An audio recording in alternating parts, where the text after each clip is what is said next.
You're welcome to another episode of the Impactful Series. And today I have with me a very special guest in person of Zakil, the short term for Sir Kelvin Ola Badmus. I mean, such an amazing guy. We met for, I think we've been friends for like a year now. Yeah. So I don't think I've been much of a good friend. Yes, I mean, it's so good to have him here. He is an entrepreneur, is a minister, is a teenage minister. He does so many things. I'll just leave them to the introduction. You're welcome, Thank Saki. you very much. I mean, you're looking very sharp and teenage-ish. Well, I'm still young, so. Well, young is relative, really. I know a lot of people like to say they're young, but let's not go there. Can people get to know you? Okay, so my name is Kelvin Ola Badmus. People call me Sir Kelvin Ola Badmus because yes, I'm a sir. I run a laundry business. I minister to teenagers. I also counsel. I've been counseling for a while. It's been 17 years now, and it's been awesome. And I like troubles. I like bringing solutions to trouble. Some of it is from experience, and most of it is by the Holy Spirit. Yeah. Yeah, don't worry, this is something.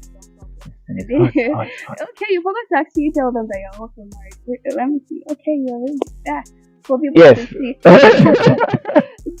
Okay, so let's start with this very interesting question. Were you rich or poor when you got married? Aye. Yes, were you rich? Did you have money? Did you have the means? Or you were a man of straw? Or what were you when you got married? Okay, so yeah, if I also follow the first question, I think being rich and being poor is a thing of the mind. Okay. Yes, first of all, thing of the mind. But yes, I didn't have everything all together. Okay. But I had faith. I had faith and I had God's promise. It was hell for my fiance then because she's a person that likes to see, believe, and I was a person that believed before I saw.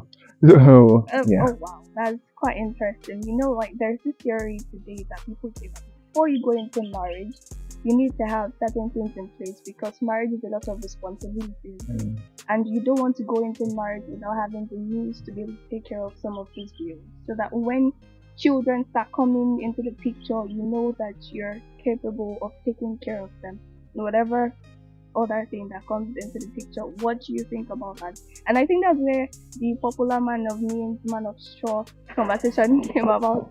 And I people tell you that I go for man of means, so don't go and suffer or whatever. Life is too short to just suffer. What do you think about that? Okay, so I think it's about pattern. Okay. It's about pattern because you can meet a guy that is well-to-do, has everything all planned out, and okay. a week after the wedding, everything goes off. So Okay. if he doesn't have now, or if she doesn't, so I don't believe in two idle people getting married. The society is going to suffer. So I believe that the man or the woman, both of them should have what they are doing, what is bringing in money. So they must be adding value to the society because I believe the best way to get income is adding value to society in whatever form. Okay. So they must be adding value to the society. And for the guy, if the guy doesn't have millions, doesn't have a house, check his patterns, check his track record. Is he lazy? Does he just give excuses? He's just a man of promises. He's just a man of promises. I believe I have a vision. I have a vision. No, it's not about vision. So your vision must have pattern. It must have the way. So what have you been doing with that vision? Show working is not cho. Yeah. That you want to achieve. There must be things that is giving, maybe not everything, but there must be pointers for the fact that this thing is going to work. It's going to work, and when the need arises, you guys will be able to sort them out with the help of God. So, do you think marriage is compulsory?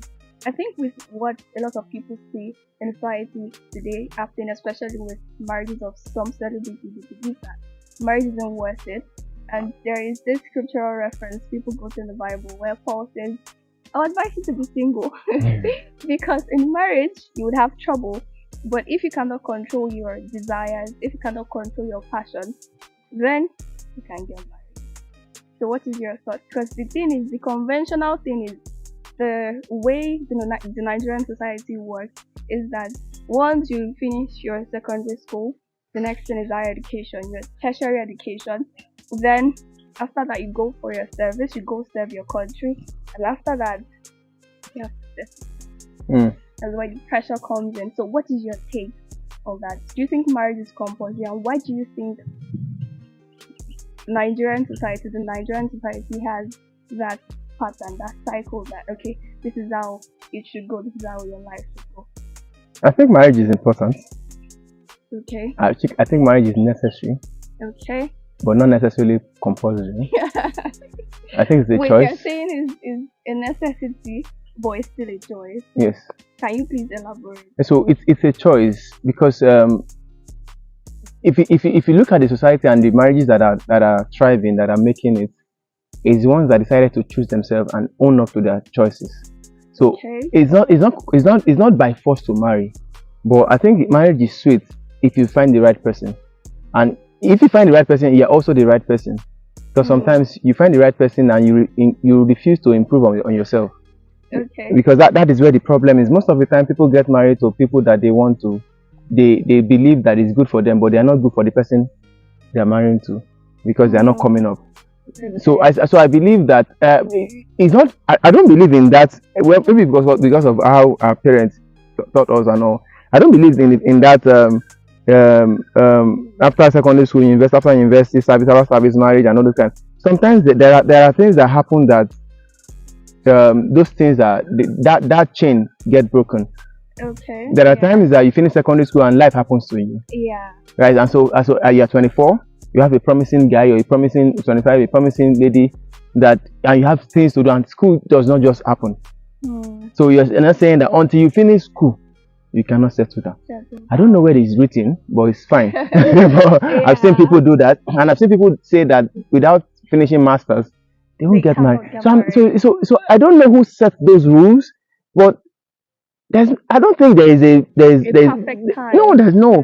I think I think if you can make decision and stand by your decision. Okay. At that point where you are in charge of your emotions, you're in charge of your resources, you are able to they will tell you that if you can feed yourself and one other person and two other persons, you can get married. But the truth is, if you can feed them, you must have a reserve. That's when you can get married. Well, what if you give birth to twins? Then three people you are feeding.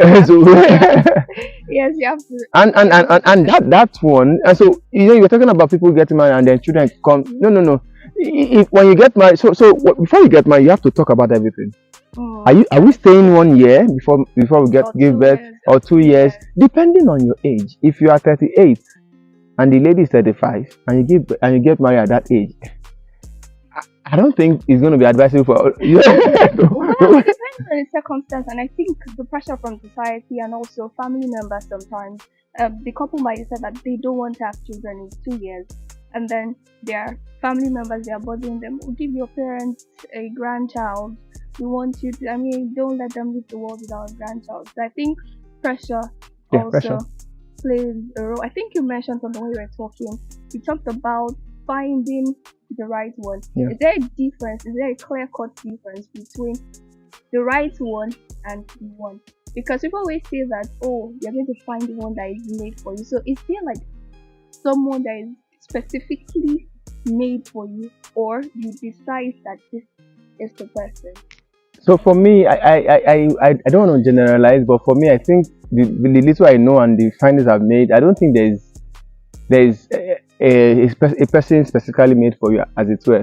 But I believe that you can choose by the help of Holy Spirit. I'm a believer. I'm a Christian, so I believe in the leading of the Holy Spirit. So I believe that I'm not sure if there's a person like a one, and if the person dies, you are doomed for life. I don't think so. But I think that when the time is right, and you're according to the time that God has given you, when you're ready, and He knows you're ready, and you are ready, He will lead you to the person. So the issue that some people own this choice that they made, thinking is theirs, but most of the time it's not.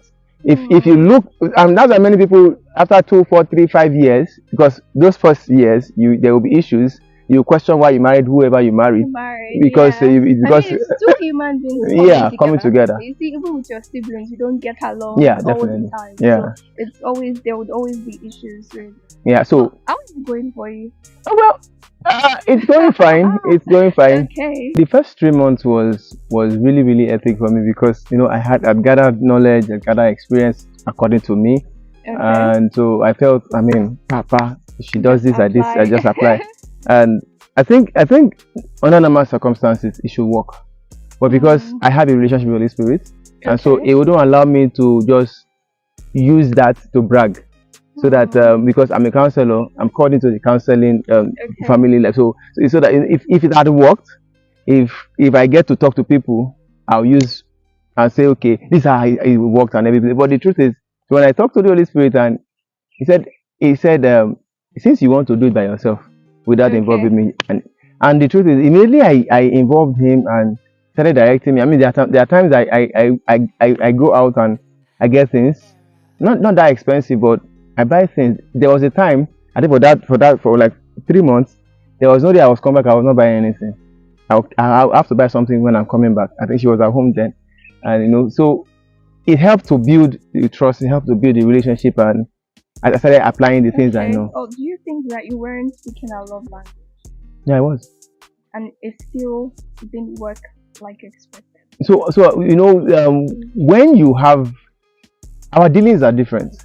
Okay. Yeah, so I think the issue was maybe I was speaking a love language because I know a love language. Yeah, so I was speaking, but perhaps I had a sort of expectation, a reciprocal kind of expectation. Okay. So like I was saying the other time, many people don't know my love language. It's for you to know my love language. It's a research, and you might not even know, and that's because I can speak every love language. Because of how I grew up, I can speak it. And normally when you speak people's love language to them, they believe that sometimes people speak their own love language to people. I don't. Yeah. I speak people's love language to them. So they think that when I'm speaking to them, they think, that is a love language. No, it's not.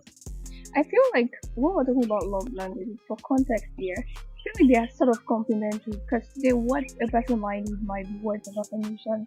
Tomorrow might be just acts of service or whatever, but we're not disputing the fact that there's always like a primary love language, but I think they're sort of complementary. They are. How did you get through that phase? So you started speaking. Yeah, I started speaking. I started following the leadings of the Holy Spirit, and it was cool, and everybody has an expectation. Yeah. And there's a pure difference between girlfriend, fiance, and marriage. It is different. I don't know why it's like that, but I feel like it's because you get to see every single thing. So it's not like, because when you're still dating, you're still like some parts you don't get to know. But when you're married, like there's no hiding. You literally see everything. But I have issues with that. Okay. If I'm dating a person and we're in a relationship and we're supposed to get married, I think you should let me know everything, so that I know what I'm getting into. Because if you are, that's right. But there's some things people even do subconsciously that you might not even know. That's different. It's not tolerable. It's different. By the other person. It's different. There are people that your guy is coming, and you're covering a lot of things. Like you don't have hair. He doesn't know, and he's a guy, and he has told you that he likes hair. What do you there are a lot of lies, both guys and ladies. There are guys that tell you that they gym, they go to, they are this or that, and then you get married and you're like, I thought you used to. Where's the 6-pack? I thought I'm still looking for it. And I'm sure you guys know that there's a thing that you guys wear now that gives them 6-pack that is not real, just like there's bum, whatever they call that thing for girls. The guys have for 6-pack now. Okay, a very wonderful discovery. Right now. So that's it. So for me, I think for context sake, for the love language, there's a primary one, and if a person is a word of affirmation kind of person, okay, no matter the situation, that is what they bring the person up. There are people that it's just gifts, and how do you know people that have gifts? It's just they'll tell you when you're coming, buy. It's always buy. It's always buy. It's always buy. I always tell people to buy, but that doesn't mean that's my Perhaps you don't know your no, no, no, not I primary, know my primary. not primary, but it's part of it. It's part of it. Okay. Yeah. Alright, so when you were getting married, were there certain things you were looking out for? Because there's this theory again that people say, okay, you should start wanting the people that want you and stop setting ridiculous expectations. But for me, I feel like there are some basic standards that you need to have. You cannot just compromise on things like values, and you have to check these things. So, what were you looking at before you got married? What were you searching for before you got married? And did you eventually get the things that you had a list? I had. You had. So did you get I have what to you share wanted? it. I had a list. And the list because I was asking God, that how did I come about this list, and he made me understand that it's because of the videos I've seen.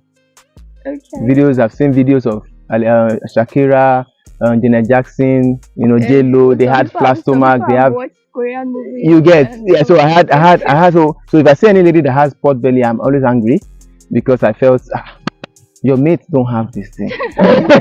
And and they had this mind of Coca-Cola shape, hourglass kind of shape, kind of person. Tiny stomach, tiny waist, small stomach, and and the major one was character. So for my wife, so she knows the kind of person I want. I don't like fair ladies. I like dark girls. I used to like dark girls for context.